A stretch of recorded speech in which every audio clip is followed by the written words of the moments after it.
ওই 5 লাখ নয়, যেই 4000 হাদিস রাসূল ইসলামের কাছ থেকে আমার কাছে সাবেত রয়েছে, এই হাদিসগুলোকে যদি ফিল্টারিং করা হয় বা এই হাদিসের যে মূল বিষয়বস্তু তা যদি আমি নিচড় করি, মানে ওটাকে যদি রস বের করি বা ওটাকে যদি আমি ভাগ করতে চাই, মাত্র 4টা ফোল্ডার হবে। তিনি বলছেন সমস্ত হাদিসগুলোকে 4টা পাত্রের মধ্যে জমা করা যাবে।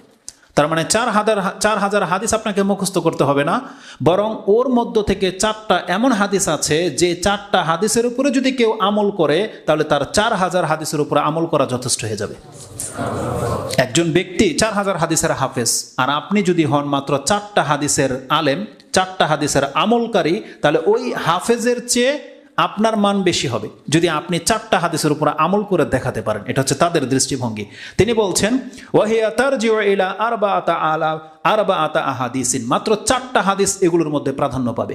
তার মানে উদ্দেশ্য হচ্ছে ওগুলো প্রাধান্য পাবে তা নয়, মানে এই সমস্ত হাদিসগুলোকে 4 ভাগে 4টা পাতিলার মধ্যে এসে জমা করা যাবে। তিনি বলছেন 4টা জায়গাতে। এটা ছিল তার একটা দৃষ্টিভঙ্গি। তার থেকে আরেকটা আসার পাওয়া যায়। তিনি বলছেন ওয়াহিয়া রিওয়ায়াতুন উখরা জামাআতু ফিহ, তিনি বলছেন আমি আমার কিতাবে জমা করেছি আরবাতা আলাফি ওয়া সামানিমিয়াতি হাদিসিন, আমি আমার কিতাবে 4800 হাদিসকে জমা করেছি।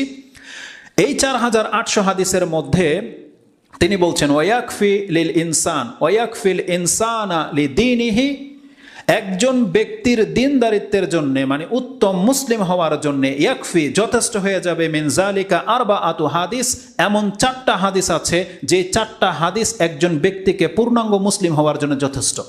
ওয়াহিয়া, আর সেই হাদিসগুলো হচ্ছে কাউলুহু সালাতু ওয়াসসালাম, রাসূলুল্লাহ সাল্লাল্লাহু আলাইহি ওয়াসাল্লামের এই হাদিস 1 নাম্বার, সেটা হচ্ছে ইন্নামাল আমালু বিন্নিয়াত।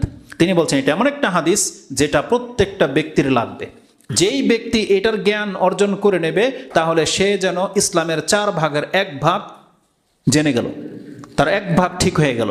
তারপর তিনি বলছেন ওয়া কাউলুহু সালাতু ওয়াসসালাম, রাসূলুল্লাহ সাল্লাল্লাহু আলাইহি ওয়াসাল্লামের আরেকটি হাদিস হচ্ছে মিন হুসনিল ইসলামিল মারই তারকুহু মা লা ইয়ানি, একজন ব্যক্তির উত্তম সুন্দর চরিত্র হওয়া বা একজন ব্যক্তি উত্তম মুসলিম ওই ব্যক্তি যেই ব্যক্তি এমন বিষয়ের সাথে সম্পর্ক রাখে না যেটার সাথে তার কোনো সম্পর্ক নাই, এমন কোনো কথা সে বলে না যেটা তার কোনো ফয়দা হবে না, এমন জায়গায় সে বসে না যেটা তার ফয়দা হবে না, এমন কোনো জায়গায় সে বিচরণ করে না যেটা তার কোনো ফয়দা নেই, মানে এক কথায় তার সাথে কোনো সম্পর্ক নেই। তিনি বলছেন তারকুহু মা লা ইয়ানি, সে ওই বিষয়কে ছেড়ে দেয় যেটার সাথে তার দ্বীনের কোনো সম্পর্ক নাই। এখানে তার সম্পর্ক বলতে তার নাজাতের মূল উদ্দেশ্য হচ্ছে নাজাত, মানে আল্লাহর সন্তুষ্টি অসন্তুষ্টি, জান্নাত জাহান্নাম। তার মানে আমাকে পরকালের কোনো প্রকার বয়ে আনবে না এমন কোনো বিষয়ের সাথে একজন মুসলিম জড়াতে পারে না। তিনি কি বলেছেন মিন হুসনিল ইসলাম, একজন ব্যক্তির মিন হুসনিল ইসলামিল মারই, একজন ব্যক্তির উত্তম ইসলাম যদি কেউ দেখতে চায় তাহলে ওই ব্যক্তির মধ্যে পেয়ে যাবে যেই ব্যক্তি অযথা কোনো কথা বলে না, অযথা কোনো কাজের সাথে সে জড়ায় না। এটা একটা হাদিস। তৃতীয় হাদিস তিনি বলছেন এই 4000 হাদিসের মধ্যে একটা হাদিস হচ্ছে আল হালালু বাইয়িনুন ওয়াল হারামু বাইয়িনুন। রাসূল সাল্লাল্লাহু বলেছেন হালাল স্পষ্ট, হারামও স্পষ্ট, ওয়া বাইনাহুমা উমুরুম মুশতাবিহাত, তার কিছু আছে অস্পষ্ট। এটা ছিল একটা হাদিস। তার পুরো টার্গেট হচ্ছে 4টা হাদিস, কিন্তু আরো ইমামরা বলেছে 4টা হাদিস নয়, বরং 4টা কথাই হচ্ছে দ্বীনের বুনিয়াদ, ওটা আসবে। তো এটা একটা হাদিস। চতুর্থ তিনি বলছেন রাসূলুল্লাহ সাল্লাল্লাহু আলাইহি ওয়াসাল্লামের এই হাদিস লা ইয়াকুনুল মুমিনু মুমিনান হাত্তা ইয়ারদা লি আখিহি মা ইয়ারদা লি নাফসি, একজন ব্যক্তি ততক্ষণ পর্যন্ত প্রকৃত মুমিন হতে পারবে না যতক্ষণ পর্যন্ত সে তার ভাইয়ের জন্য ওই বিষয়টা পছন্দ করবে যেটা সে নিজের জন্য পছন্দ করে। এটা যদি কোনো ব্যক্তি করে দেখাতে পারে তাহলে তার চেয়ে উত্তম মুসলিম আর কেউ হতে পারবে না। তার মানে এই 4টা হাদিস দিয়ে তিনি 4টা দিককে উল্লেখ করতে চেয়েছেন। একটা হাদিস যেটা আপনার নিয়তকে সোজা করে দেবে, তার মানে আপনি যা কিছু করবেন আপনি একমাত্র আল্লাহর জন্য করবেন, নিয়ত করে করবেন। নিয়তের 4টা দিক আছে, এটাও আমি বলে দিই আপনাকে। নিয়ত সংক্রান্ত যে আয়াত হাদিসগুলো আছে এর 4টা রাস্তা আছে। আমি 4 দিকে আপনাকে বক্তব্য করতে পারবো। আমরা শুধু একটা নিয়ে সবচেয়ে বেশি আলোচনা করি, সেটা হচ্ছে ইখলাস, মানে সমস্ত কাজ ইখলাসের ভিত্তিতে করতে হবে না, আল্লাহর জন্য খালেস করতে হবে। এটা হচ্ছে নিয়তের আলোচনার একটা রূপ। এরকম 3টা রূপ আরও আছে। একটা রূপ কি কোরআনের মধ্যে বর্ণিত আছে, একটা রূপ হলো আমরা যা কিছু করছি এগুলো সব নিয়তের ভিত্তিতে করছি, আমরা কেউ বাধ্য নই, আমাদেরকে কেউ কোনো কাজ বাধ্য করে করাচ্ছে না, আমরা যা কিছু করছি সব কিন্তু নিজের ইচ্ছায় করতেছি, নিয়ত করে কিন্তু করতেছি। তাহলে এটা একটা দিক। যা কিছু মানুষ নিয়ত করে করে ওটা যদি ভালো হয় নেকি পাবে, খারাপ হলে পাপ হবে। কিন্তু এমন কোনো কাজ যদি সে করে যেটা তার নিয়তে ছিল না, সেটা ভালো হলেও নেকি পাবে না, খারাপ হলেও তার শাস্তি হবে না। এটা বুঝেন। কোনো ব্যক্তি যদি মজবুর হয়, কাউকে বাধ্য করে জোর করে শিরিক যদি করানো হয়, আল্লাহর বিধান হচ্ছে তাকে পাপ লেখা হবে না। একজন ব্যক্তিকে বাধ্য করে জোর করে যদি হারাম কিছু খাওয়াই দেয়, তাহলে আল্লাহ সুবহানাহু ওয়া তাআলার দৃষ্টিতে সেটাকে পাপ বলে লেখা হবে না, কারণ তাকে বাধ্য করে করা হয়েছে, সে ইচ্ছা করে এটা করেনি। এটা যেমন পাপের ক্ষেত্রে প্রযোজ্য, তেমনি কোনো ব্যক্তি যদি বাধ্য হয়ে কোনো ইবাদত করে, সেটা ইবাদত বলে গণ্য হবে না, সে তার নেকি পাবে না। যদিও সমাজকে টিকানোর জন্য কোনো কোনো ক্ষেত্রে তাকে বল প্রয়োগ করে বাধ্য করতে হয়, যেমন পাপীকে পাপ করা থেকে বাধা দেওয়া হয়, নেশা করতে যেন না পারে, তারপরে প্রকাশ্যে জেনায় লিপ্ত যেন না হতে পারে, এই জন্য প্রশাসন তাকে বাধা দেয়, বাধ্য করে তাকে। কিন্তু তার অন্তরের নিয়ত থাকার কারণে কিন্তু আল্লাহ সুবহানাহু ওয়া তাআলা তাকে পাপী হিসেবে গণ্য করবে। কারণ একটা হাদিস রয়েছে, কোনো ব্যক্তি যদি অন্তরে খারাপের ইচ্ছা রাখে কিন্তু সেই খারাপ কাজটা সে করলো না, যতক্ষণ পর্যন্ত না করবে ততক্ষণ পর্যন্ত গুনাহ লেখা হয় না। এটা একটা হাদিস, এটা বুখারী মুসলিমে আছে। ইভেন আরেকটা হাদিস এও আছে যে কোনো ব্যক্তি যদি কোনো ধনী ব্যক্তিকে, পাপীকে দেখে যদি সে আকাঙ্ক্ষা করে যে আল্লাহ যদি আমাকে ওর মতন পয়সা দিত, তাহলে আমি ওর মতো এরকম রং ঢং করতাম, আমি এরকম আয়েশ করতাম, আমিও বিচে গিয়ে এরকম করতাম, আমিও নেশা করতাম, আমিও মহিলা নিয়ে ঘুরতাম, এরকম আকাঙ্ক্ষা যদি কোনো দরিদ্র রাখে, কোনো স্বৈরাচার ব্যক্তিকে দেখে, ফেরাউনকে দেখে যদি কেউ বলে যে আমাকে ক্ষমতা দিলে আমি এরকম ফেরাউনি করতাম, তাহলে আল্লাহ সুবহানাহু ওয়া তাআলা কিয়ামতের মাঠে ওকে ফেরাউন করে উঠাবে। ও পাপ না করো পাপী, এই মর্মে হাদিস আছে। খুবই সেন্সিটিভ ব্যাপার। এক হলো পাপের নিয়ত করেছেন, করলেন না, মানুষের অন্তরে খারাপ নিয়ত জাগে কিন্তু সে করলো না। আরেক ব্যক্তি হচ্ছে সে আকাঙ্ক্ষা করে রেখেছে কিন্তু তার সামর্থ্য না থাকার কারণে সে করতে পারছে না, কিন্তু সবসময় সে রেডি, প্রস্তুত, মানে অন্তরকে প্রস্তুত করে রেখেছে, যদি আমি এটা পেয়ে যাই এটা করব। যেমন অনেকে টার্গেট করে রেখেছে, স্কুল কলেজে যারা পড়ে, যে আমার যদি বাইক হতো তাহলে আমি আমার গার্লফ্রেন্ড নিয়ে ঘুরতাম, ও টার্গেট করে আছে। তাহলে ও ওই নিয়ত রাখার কারণে এই যে যত প্রচেষ্টাও করবে ওই সব পাপের মধ্যে লেখা হবে। এমনও জায়গায় আমি দেখেছি বক্তব্য করতে যে আল্লাহ দেখিয়েছে, সুবহানাল্লাহ, যেই জায়গায় এখনো কারেন্ট পৌঁছেনি, এখন এই 2020 সালের কথা বলতেছি, এমনও জায়গা আছে যেখানে এখনো কারেন্ট পৌঁছেনি, কেবলমাত্র ইলেকট্রিসিটির খাম্বা যেটা, এটা লাগানো হয়েছে, আমি দেখেছি। সুবহানাল্লাহ, ইলেকট্রিসিটি খাম্বা যখন গাড়া হয়ে গেছে অলরেডি, যেখানে কারেন্ট পৌঁছেনি কিন্তু সেখানে ডিশের কেবল পৌঁছে গেছে, বুঝছেন? ডিশের কেবল পৌঁছে গেছে, ব্যাটারি কিনে সব রেডি। বললাম এটা কেন? বলতেছে কিছুদিনের মধ্যে লাইন এসে যাবে, যাতে করে তখন কানেক্টেড নিয়ে নিতে পারে। বোঝেন কথা? এখন পর্যন্ত সে আল্লাহর নেয়ামত পায়নি, কারেন্ট পায়নি, কিন্তু এই কারেন্ট সে কোন কাজে ব্যবহার করবে সেই সরঞ্জাম সব রেডি, ব্যাটারিও রেডি, ডিশের লাইনও রেডি। তাহলে কিছু মানুষ আছে যারা শুধু তার সামর্থ্য না থাকার কারণে সে পাপ থেকে বেঁচে আছে, যখন তাকে সে সামর্থ্য দিয়ে দেওয়া হবে তখন সে পাপ কাজে লিপ্ত হয়ে যাবে। এটা আল্লাহ সুবহানাহু ওয়া তাআলার এই, যদি এটুকু বিষয়ের বাইরে চলে আসলো কথা, আপনাকে এটাও বলে দিই, তাহলে জেনে নেন অনেক মানুষ আছে যারা আমরা অভাবী, আমাদেরকে আল্লাহ অত ধন সম্পত্তি দেয়নি, অত সুযোগ দেয়নি, ইউরোপের জন্ম মানে ইউরোপের বাসিন্দা করেননি। কেন? ওই আমাদের খারাপ চিন্তা থাকার কারণে। আজকে আমি আর আপনি বাংলার সমাজে বাংলার মুসলিম হওয়ার কারণে হয়তো ওই ল্যাংটা হয়ে বিচের মধ্যে গিয়ে গোসল করতে নামি না, কিন্তু আমার আপনার মেন্টালিটি এমন, যদি ইউরোপিয়ান হইতাম তাহলে ঠিকই এই কাজটা আমি আর আপনি করতাম। এই জন্য আল্লাহ সুবহানাহু ওয়া তাআলা বলছে ওর ফিতরতই খারাপ, ওকে বাংলার মুসলিমের ঘরে জন্মটাই হচ্ছে বেটার। এই জন্য অনেকে আমাদেরকে পয়সা দেওয়া হয়নি, কারণ আমাদের মেন্টালিটির মধ্যে পাপ রয়েছে। আল্লাহ বলছে ওর পয়সা না দেওয়াটাই ওর জন্য কল্যাণকর। এইভাবে আল্লাহ বিচার করে। ঠিক তেমনি আল্লাহ কোটিপতিকে কেন কোটিপতি বানিয়ে রেখেছে? ওর ভিতরেই হচ্ছে ঠকানোর প্রবণতা। এজন্য ওকে আল্লাহ এত ধন সম্পত্তির মালিক করে দিয়েছে যাতে করে গরিবের মাল ধনার না চুরি করে বা না ঠকায়। যদি ওর এটা না হতো তাহলে ও প্রত্যেককে জ্বালিয়ে খেত, প্রত্যেকের সাথে দুর্নীতি করতো, প্রয়োজনীয় মানুষকে হত্যা পর্যন্ত করতো। এই জন্য এমন সেন্সিয়ারলি ব্যক্তিদেরকে আল্লাহ সুবহানাহু ওয়া তাআলা পয়সা দিয়ে মুখ বন্ধ করে রেখেছে। এটা হচ্ছে আল্লাহ সুবহানাহু ওয়া তাআলার হিকমা। এই জন্য আল্লাহ সুবহানাহু ওয়া তাআলা যাকে যে অবস্থায় রেখেছে এটাই তাকে পরীক্ষা ওইভাবে করে যাচ্ছে।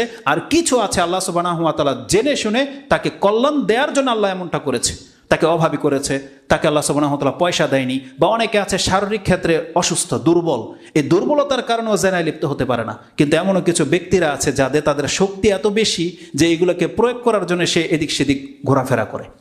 বুঝেন? সে বিয়ে তো করে না, কিন্তু রাত ভোর সে ডিউটি লাগায় বাইরে।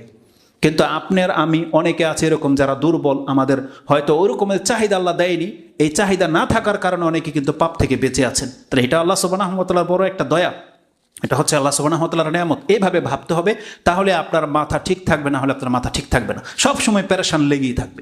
এই জন্য আল্লাহ সুবহানাহু ওয়া তাআলার হিকমাটাকে আপনি বোঝার চেষ্টা করেন, আপনি ফিল করেন যে আপনার এই অসুস্থতা শুধু এটা আপনার জন্য অধপতনের কারণ নয়, বরং এটা আল্লাহ সুবহানাহু ওয়া তাআলার নিয়ামত। কারণ কিছু কিছু সম্পদ আছে নিয়ামত, আর কিছু কিছু ঘাটতি আছে, এটা আপনার জন্য নিয়ামত। তো এটা নিয়তের কারণে হয়। তো কোন কথা থেকে চলে আসলাম এখানে? নিয়ত। এই নিয়তের 4টা দিক আছে। তাহলে আমরা যা কিছু করি নিয়ত করে করি, এগুলো যদি ভালো কাজ হয় নেকি পাবেন, যদি খারাপ কাজ হয় শাস্তি পাবেন।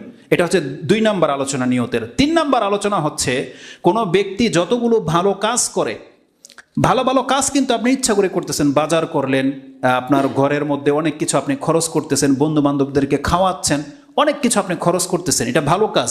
কিন্তু একটা নিয়ত মিসিং থাকার কারণে আপনার সাদকার নেকি পাচ্ছেন না, একটা নিয়ত মিসিং আছে আপনার। ওই কথাটা একটু পরে আসবে, ইমাম বুখারী কোট করেছেন সেই হাদিস।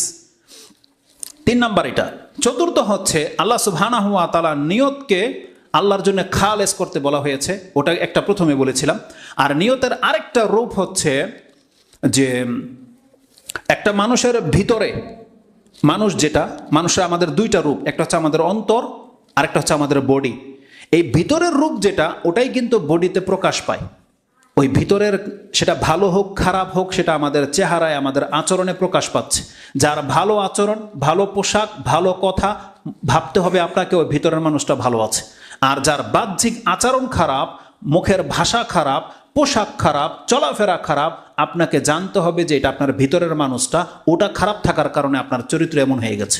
এই কথাটা আল্লাহ সুবহানাহু ওয়া তাআলা কোরআনের একটা আয়াতে ইঙ্গিত করেছেন। তো আলা কুল্লি হাল, নিয়তের এরকম 4টা দিক আছে। তো এই 4টা ছিল তার হাদিস। তিনি বলছেন যে এই 4টা হাদিস কোনো ব্যক্তি যদি তার জীবনে বাস্তবায়ন করে, তাহলে এই ব্যক্তির ইসলাম হবে সব থেকে উত্তম ইসলাম। এটা হচ্ছে তার দৃষ্টিভঙ্গি। তিনি এই ক্ষেত্রে 4টা দিককে উদ্দেশ্য করতে চেয়েছেন। একটা হাদিস দিয়ে তার অন্তরটাকে ঠিক করতে চেয়েছেন। দ্বিতীয় হাদিস যেটা, ওটা হচ্ছে একে অন্যের সাথে মামালাত, যেটা আদান প্রদান, আচরণ যেটা, এটাকে কি বলা হয়? এটা হচ্ছে আখলাক, খুলুকিয়াত, যেটা যে অন্যের সাথে আচরণটা কেমন হবে, এটা ঠিক হয়ে যাবে ওই হাদিস দিয়ে। যে আপনি আপনার ভাইয়ের জন্য ওটাই পছন্দ করবেন যেটা আপনি নিজের জন্য পছন্দ করেন। তাহলে এইটা যেই ব্যক্তি মেনে চলে, তার দ্বারা কোনোদিন তার ভাই ক্ষতিগ্রস্ত হতে পারে না, তার দ্বারা কোনোদিন তার ভাই লাঞ্ছিত হতে পারে না, অপদস্থ হতে পারে না। কারণ আপনি নিজে চান না আপনাকে কেউ অপদস্থ করুক, আপনি নিজে চান না আপনাকে কেউ লাঞ্ছিত করুক।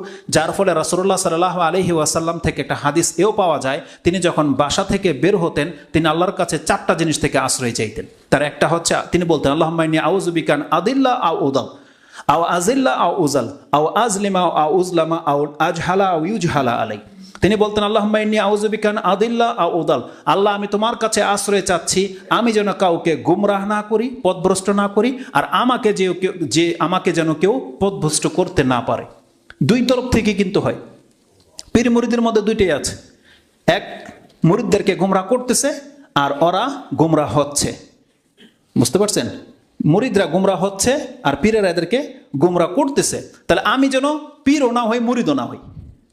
তার মানে আমি যেন বাতিল দলের মধ্যে ডুবে না যাই, আর আমি যেন কোনো বাতিল দলের আবিষ্কারক না হই। আল্লাহুম্মা ইন্নী আউযু বিকা আন আদিল্লা আও উদাল। আদিল্লা মানে আমি যেন কাউকে গুমরাহ না করি, আর কেউ যেন আমাকে গুমরাহ করতে না পারে।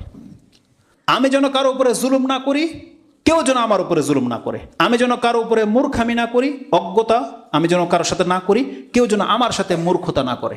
এবং আমি যেন কাউকে লাঞ্ছিত না করি, কেউ যেন আমাকে লাঞ্ছিত না করে। 4টা খুব চমৎকার দিক, যেটা রাসূলুল্লাহ সাল্লাল্লাহু আলাইহি ওয়াসাল্লাম, এটা সহিহ হাদিসের বর্ণিত হয়েছে যে তিনি যখন ঘর থেকে বেরোতেন, তিনি 4টা জিনিস থেকে আশ্রয় চাইতেন। তো একজন ব্যক্তি যখন নিজের জন্য যেটা পছন্দ করে, তাহলে সেটা যখন তার ভাইয়ের জন্য পছন্দ করবে, দেখবেন মুসলিমদের আদান প্রদান সব সুন্দর হয়ে যাবে। তার পাশে বসবাস করে আপনি শান্তি পাবেন, সে হচ্ছে উত্তম প্রতিবেশী। এটা হচ্ছে 2 নম্বর হাদিস। 3 নম্বর হাদিস হচ্ছে, আপনি যদি হালাল হারাম মেনটেন করে চলেন, রাসূলুল্লাহ সাল্লাল্লাহু আলাইহি ওয়াসাল্লাম ওই হাদিসে বলেছেন যে, সেখানে আমরা ডিটেলস গিয়ে হাদিসের মধ্যে আলোচনা করি। তো হালাল হারামের একটা হাদিস, যে আপনি যদি হালাল গ্রহণ করেন, হারাম ছেড়ে দেন, তাহলে আপনি হচ্ছেন পারফেক্ট মুসলিম। আর 4র্থ হাদিস বলা হয়েছে যে আপনার সাথে সম্পর্ক নাই এমন যে কোনো আলফাল কাজ থেকে আপনি নিজেকে বাঁচিয়ে রাখবেন।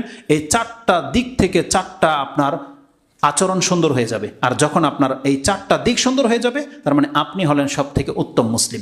এই 4টা হাদিস খুব দ্রুত আমি আপনাকে পড়ে দিই কোথায় আছে এই হাদিস। যদিও ইমাম আবু দাউদ বলেছে এই হাদিস 4টা বুখারী এবং মুসলিমে আছে, 3টা আছে বুখারী মুসলিমে, একটা তিরমিজিতে এবং ইবনে মাজাতে আছে।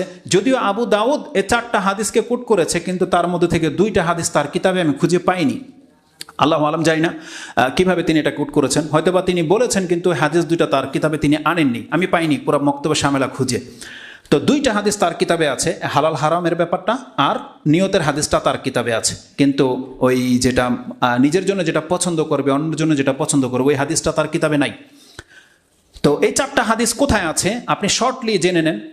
প্রথমত, ইন্নামাল আমালু বিন্নিয়াত সম্পর্কে অনেক আপনারা আলোচনা শুনেছেন। এটা ইমাম বুখারীর সর্বপ্রথম হাদিস হচ্ছে ইন্নামাল আমালু বিন্নিয়াত। যদিও তিনি কিতাব শুরু করেছেন ওহির জ্ঞান দিয়ে, কিভাবে ওহি এসেছে, কিন্তু হাদিস প্রথম শুরু করেছেন ইন্নামাল আমালু বিন্নিয়াত। এই অধ্যায়টি ছাড়াও ইমাম বুখারী রাহমাহুল্লাহ আরও 7টি অধ্যায়ে তিনি হাদিসকে কোট করেছেন। এই একটা জায়গা ছাড়াও আরও 7টি পর্বে গিয়ে তিনি হাদিসটাকে এনেছেন। তার মানে বুখারীতে 7 থেকে 8 জায়গায় আপনি হাদিসটি পেয়ে যাবেন। তার প্রথম সহজভাবে পেয়ে যাবেন প্রথম হাদিস, বুখারীর প্রথম হাদিস হচ্ছে ইন্নামাল আমালু বিন্নিয়াত। এবং ইমাম মুসলিম হাদিসটাকে তিনি তার কিতাবুল ইমারাত 34 নম্বর পর্বে এনেছেন। হাদিস নাম্বার হচ্ছে ইমারাত 4821 নম্বরে। এবং আবু দাউদে হাদিসটি তালাকের অধ্যায়ে এনেছেন। হাদিস আমরা সবাই জানি যে ওমর ইবনুল খাত্তাব রাদিয়াল্লাহু তাআলা তিনি বর্ণনা করেছেন, তিনি বলছেন, কালা রাসূলুল্লাহ সাল্লাল্লাহু আলাইহি ওয়াসাল্লাম ইন্নামাল আমালু বিন্নিয়াত ওয়া ইন্নামা লিকুল্লি ইমরিইন মা নাওয়া ফামান কানাত হিজরাতুহু ইলাল্লাহি ওয়া রাসূলিহি ফামান কানাত হিজরাতুহু ইলাল্লাহি ওয়া রাসূলিহি ফাহিজরাতুহু ইলাল্লাহি ওয়া রাসূলিহি ওয়া মান কানাত হিজরাতুহু লিদুনিয়া ইউসিবুহা আও ইমরাআতিন ইয়াতাযাওয়াজুহা আও ইয়ানকিহুহা ফাহিজরাতুহু ইলা মা হাজারা ইলাই। এটা হচ্ছে হাদিসের ফার্স্ট টু লাস্ট। দ্বিতীয় হাদিস, এটাও ইমাম বুখারী এবং মুসলিম কোট করেছেন এবং এটাও আবু দাউদে রয়েছে, তিরমিজি, নাসাই, এগুলো তো তা আছেই। যেহেতু বুখারী মুসলিম রয়ে গেছে আর ওগুলো নাম্বার আমাদের দরকার নেই। তো ইমাম বুখারী রাহিমাহুল্লাহ এটাও তিনি তার কিতাবুল ইমানের অধ্যায়ে এনেছেন এবং ইমাম মুসলিম হাদিসটাকে পানি সেচের অধ্যায়ে 24 নম্বর অধ্যায়ে এনেছেন। বুখারীতে হাদিসটি 52 নম্বরে আপনি পেয়ে যাবেন এবং ইমাম মুসলিম হাদিসটিকে কোট করেছেন 3986 নম্বরে। 3986, 87, 88, 89 এই 5টা হাদিস নাম্বার একটাই হাদিস, নোমান বিন বাশিরের প্রসিদ্ধ হাদিস।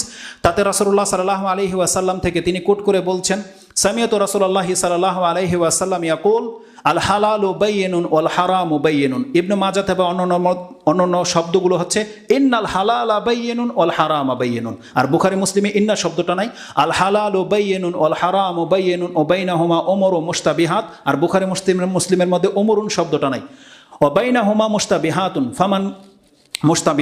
ফামান ইত্তাকা শুবহাত ইস্তাবরা লিদীনিহি ওয়া ইরদিহি ওমান ওয়াকা ফি শুবহাত ওয়াকা ফিল হারাম কাররাই হাওলাল হিমা ইউশিকু আইয়ুরতাফি আলা ইন্না কুল্লি মালিকিন হিমা আলা ইন্না হিমাল্লাহি মাহারিমুহা আলা ওয়া ইন্না ফিল জাসাদি মুদগা ইযা সালুহাত সালুহাল জাসাদু কুল্লু ওয়া ইযা ফাসাদাত ফাসাদাল জাসাদু কুল্লু আলা ওয়া হিয়াল কলব। এটা হচ্ছে হাদিসের ফার্স্ট টু লাস্ট, যেটা ইমাম বুখারী এবং মুসলিমের ভাষায় আমি আপনাকে বললাম, যেটা ইমাম বুখারী রাহিমাহুল্লাহ কিতাবুল ইলমের মধ্যে 52 নম্বর আপনি হাদিসে পেয়ে যাবেন। চতুর্থ হাদিস যেটা কোট করেছেন সেটা হচ্ছে আবু হুরায়রা রাদিয়াল্লাহু তাআলা আনহু। এটাও বুখারী এবং মুসলিমের আপনি পেয়ে যাবেন, দুটাই ইমানের অধ্যায়ে আছে। ইমাম বুখারী হাদিসটাকে 13 নম্বরে এনেছেন এবং ইমাম মুসলিম হাদিসটাকে 74 এবং 75 নম্বরে এনেছেন ইমানের অধ্যায়। আবু হুরায়রা রাদিয়াল্লাহু তাআলা তিনি বলছেন, কালা রাসূলুল্লাহ সাল্লাল্লাহু আলাইহি ওয়াসাল্লাম ওয়াল্লাযী নাফসি বিয়াদিহি লা ইউমিনু আহাদুকুম হাত্তা ইউহিব্বা লিআখিহি মা ইউহিব্বু লিনাফসিহি ওয়া ফি রিওয়ায়াতিন লা ইউমিনু আহাদুকুম হাত্তা ইউহিব্বা লিআখিহি ওয়া ফি জারিহি মা ইউহিব্বু লিনাফসি। কোনো ব্যক্তি ততক্ষণ পর্যন্ত মুমিন হতে পারবে না যতক্ষণ পর্যন্ত সে তার ভাইয়ের জন্য এবং তার প্রতিবেশীর জন্য ওই জিনিসটা পছন্দ না করবে যেটা সে নিজের জন্য পছন্দ করে। তার মানে আপনি নিজের জন্য যেটা পছন্দ করেন, যে কারো বাড়ির পানি আপনার বাড়িতে না পড়ুক, আপনি চান কারো বাড়ির শব্দ আপনার বাড়িতে ডিস্টার্ব না হোক, কারো বাড়ির ময়লা আপনার বাড়িতে না আসুক, এইভাবে যেভাবে চান, যেমন আপনি রাস্তা দিয়ে যেতে চান, আপনার রাস্তা ক্লিয়ার পেতে চান, আপনি চান কেউ যেন আপনার সীমানায় ঢুকে না যাক, আপনার বাড়িতে যেন অন্যের গাছ ছায়া না দিক, এগুলো যারা চায় রাসূল সাল্লাল্লাহু বলছেন তাহলে একজন প্রকৃত মুমিনের কাজ হচ্ছে সেও তার প্রতিবেশী পাশের বাড়ির সাথে একই আচরণ করবে, সেও লক্ষ্য রাখবে তার বাড়ি থেকে কোনো ময়লা যেন পাশের বাড়িতে না যায়, তার বাড়ির গাছের ছায়া যেন তার বাড়িতে গিয়ে ডিস্টার্ব না হয়, তার বাড়ির কোনো শব্দ যেন তাকে ডিস্টার্ব না করে, প্রত্যেকটা সেক্টর। কিন্তু গত রাত্রে যেটা হয়েছে, আমি এই জন্যে সবাই আজকে আলোচনা করবে 31st নাইট হালাল না হারাম এই বিষয় নিয়ে, কিন্তু আমি এটাকে চুজ করিনি, কারণ আমরা বলতে বলতে আপনাদের কান বন্ধ হয়ে গেছে। আপনাদের চরিত্র এমন হয়ে গেছে, আমরা যতই বলি হারাম আপনারা সেটাকে কোনো পাত্তাই দেন না, কোনো পরবাই করেন না। এই জন্য যেই জিনিসে আপনাদের জন্য কল্যাণকর আমরা শুধু সেটাই বলবো, যারা মানছে না তো মানছেন, ওগুলো আমাদেরকে নিষেধ করতে হবে, কিন্তু প্রতি বছর আসলেই ওই বিষয়টাকে আপনাকে নিষেধ করতে হয়। কিন্তু কালকে রাতের মতো এমনটা বিগত বছরগুলোতে ঘটেনি। বিগত বছরগুলোর মধ্যে আলহামদুলিল্লাহ কিছু কল্যাণ ছিল। রাসূল সাল্লাল্লাহু আলাইহি ওয়াসাল্লাম যে বলেছে যে এই বছরের পরে যে বছর আসবে সেটা আরও খারাপ হবে, আল্লাহ জানে আগামী 22-এ কি হবে। আপনারা এমন হয়ে গেছেন গোসা কা গোসাই সেল। রাসূল বলছেন মুসলিমের সংখ্যা তো বেশি হবে, কিন্তু সমুদ্রের ফেনা ভেসে আসার মতো খড়কুটা সব খড়কুটা। আজকে মুসলিমদের সংখ্যা বেশি, আপনার ঘরের সন্তান কালকে মিউজিক বাজিয়েছে, পটকা ফুটিয়েছে রাত্রের 12টার পরে, এই রকমের পটকা ফুটিয়েছে কালকে সারা। আজকে এগুলো হচ্ছে আপনাদের হাতের কামাই, কারণ আপনারা এমন ব্যক্তিদেরকে কিছুদিন আগে দেখেছি, যারা এমন নেতারা সরকারের কাছ থেকে কিনে সনদপত্র নেয় না, তাদেরকে শপথ করায়। এদের ফেসগুলো একটু দেখেন, তারা নেতাগুলা কি, সুবহানাল্লাহ। এমন নেতা আপনারা চুজ করেছেন, এমন নেতা আছে যে তার সনদপত্র পড়তে পারে না, এমন নেতা আপনারা চুজ করেছেন। যাদেরকে নেতা বানিয়েছেন, যারা আপনাদেরকে লিড দেবে, অধিকাংশগুলো হচ্ছে নেশাখোর, অধিকাংশগুলো হচ্ছে চোর বাটপারি করে নেতা হয়ে গেছে টাকার জোরে। শুধু যেই আপনাকে নৈতিক শিক্ষাও দিতে পারবে না, আর আপনাকে একটা ভালো উপদেশও দিতে পারবে না। কোনো এক বক্তব্যের মধ্যে আমাদের কিছু ভাইয়েরা তো বক্তব্য করে কিচ্ছা কাহিনী দিয়ে, ওই যে বলেছিল যে এমন এক নেতা একটা ঢেকি ভেসে এসেছে নদীর পার থেকে, এখন এলাকাবাসী চিনে না এটা কি। ওই নেতার কাছে নিয়ে গেছে যে উনি হয়তো বলতে পারবে। এই ঢেকি দেখে নাকি নেতায় হাসে এবং কাঁদে, বলতেছে কি ব্যাপার, হ্যাঁ হাসে এবং কাঁদে। নেতা হাসে এই জন্যে যে এরা কিছু হলে আমার কাছে আসে, আর কাঁদে এই জন্য যে আমি মরে গেলে তোর হইবটা কি। একটা ঢেকে ভেসে আসছে, এটাও নেতার কাছ থেকে নিতে আসছে, এখন নেতা নিজেও জানে না এটা কি, এখন বললে লজ্জার বিষয়, আর কাঁদছে দুঃখে যে আমি মরে গেলে তোর হইবটা কি। বুঝতে পারছেন, আমাদের অবস্থা হয়ে গেছে এরকম। আর নেতা নিজেই জানে না যে সঠিক কি আর ভুল কি, এমন নেতা বানিয়ে দিয়ে বসে আছেন। তাদের ছত্র ছায়া হয়নি কাজটা, এটা নাহলে এত টাকা পেল কোথায় তারা? তাদের ছত্র ছায়া হয়েছে, তারা এগুলোতে আপনার গাইড করেছে, পেছন দিক থেকে আপনাকে সাপোর্ট করেছে। কিন্তু একবার ভাবেননি সুবহানাল্লাহ, কিন্তু কোনো হুজুররা করেছে এটা, কোনো মাওলানারা যাদেরকে আপনি বেদাতে মুশরিক বলেন, তারাও তো অংশ নেয়নি, কারণ তারাও বোঝে এটা বিজাতির অনুষ্ঠান, তারাও বোঝে। আপনি জন্মদিন বার্থডে পালন করবেন, ক্রিসমাস ডে পালন করবেন, আপনাকে থিওরিটা কে শিখিয়েছে যে আপনার জন্মদিন একটা কেক আনতে হয়, মোমবাতি ফু দিয়ে নিয়ে বাইতে হয়, চাকু দিয়ে কাটতে হয়, হ্যাপি বার্থডে টু ইউ বলতে হয়? এটা কার শিক্ষা? কোন ধর্ম থেকে আপনি নিয়ে এলেন এটা? আপনি বলেন, একবার বিবেক খাটান। এই যে তরিকাটা আপনি অ্যাপ্লাই করলেন, ঘরের মধ্যে সবাই গোল হয়ে বসলো, কেক কাটলেন, ফু দিলেন, হ্যাপি বার্থডে টু ইউ বললেন, তালি মারলেন, চানাচুর খেলেন, এই পদ্ধতিটা আপনাকে কে দিল? কার কাছ থেকে নিয়েছেন এটা? আপনি চোখ বন্ধ করলে তো দেখতে পাবেন তারা কারা। তাহলে তাদের থেকে থিওরি নিয়ে আপনি ইসলাম বলছেন, আপনি মুসলিম, এটা কি করে হতে পারে? আপনার কমন সেন্সকে কাজে লাগান। এটাকে হালাল হারাম হুজুরদেরকে মেম্বার থেকে ফতোয়া দিতে হবে? আর এই ফতোয়া তো আপনার কাছে জানা আছে। আল্লাহ হেদায়েত করে মুসলিমদেরকে, এবং মুসলিমদেরকে ওই সমস্ত এলাকাবাসীকে যারা এমন ব্যক্তিদেরকে নেতা বানায়, যেই নেতারাই তাদেরকে একদিন ডুবাবে। এই নেতারাই এখন আপনাদেরকে ডুবাবে, কারণ নেতা আপনারা বানিয়েছেন। এমন না যে সে নেতা বানিয়েছেন আপনার স্বার্থে, যে সে আপনার খেদমত করবে, আপনাদের টাকা দিয়ে সে কোটিপতি হচ্ছে, আবার ওটাই আপনাদের বিরুদ্ধে সে কাজে লাগাচ্ছে। রাত ভরে গান বাজনা, সুবহানাল্লাহ। আল্লাহ সুবহানাহু ওয়া তাআলা হেদায়েত করে। তাহলে এই হাদিসটা যদি অ্যাপ্লাই করেন, এই হাদিসটা যে একজন প্রকৃত মুসলিম সে হতেই পারে না যে সে তার ভাইকে কষ্ট দেয়, সে তার ভাইয়ের বিপক্ষে কাজ করে। বলেন, একটা ঘুম ভেঙে যাওয়া একটা ব্যক্তি হঠাৎ করে রাতের 12টা বাজে এরকম জোরে বিকট শব্দ হয়ে যায়, কত মানুষের সে ক্ষতি করেছে। এটা ইসলাম ধর্ম হতে পারে না, কোনোদিনই না। তো এই 4টা হাদিস তারা বলছে যে এটা হচ্ছে ইসলামের বুনিয়াদ। কেউ যদি তার জীবনে এটাকে বাস্তবায়ন করে দেখাতে পারে, তার মানে সেই ব্যক্তি হতে পারবে উত্তম মুসলিম। এই 4টা হাদিস 4টা দিক থেকে তাকে সোজা করে দেবে। প্রথম হাদিস যেটা ইন্নামাল আমালু বিন্নিয়াত, এই সম্পর্কে তো আমাদের প্রায় বক্তব্য হতেই থাকে। আমি শুধু 2-1টা গুরুত্বপূর্ণ এখানে আপনাকে শিক্ষণীয় বিষয় বলে দিই। সেটা হচ্ছে ইমাম বুখারী রাহিমাহুল্লাহ এই হাদিসটাকে প্রথমে এনে প্রমাণ করেছেন, যখনই কোনো ব্যক্তি কোনো কিতাব লিখবে, তাহলে তাকে সর্বপ্রথম তার নিয়তের হাদিস দিয়ে শুরু করতে হবে। তার মানে তার প্রমাণ করতে হবে তার নিয়ত খালেস। যে কোনো ব্যক্তি বক্তব্য করবে, ইমামতি করবে, মাদ্রাসায় পড়বে, মাদ্রাসা বানাবে, মসজিদ বানাবে, যা কিছু সে করবে, ধর্মের যত কিছু আছে সবগুলো আগে তাকে নিয়ত ঠিক করতে হবে, এটা তিনি প্রমাণ করে গেছে।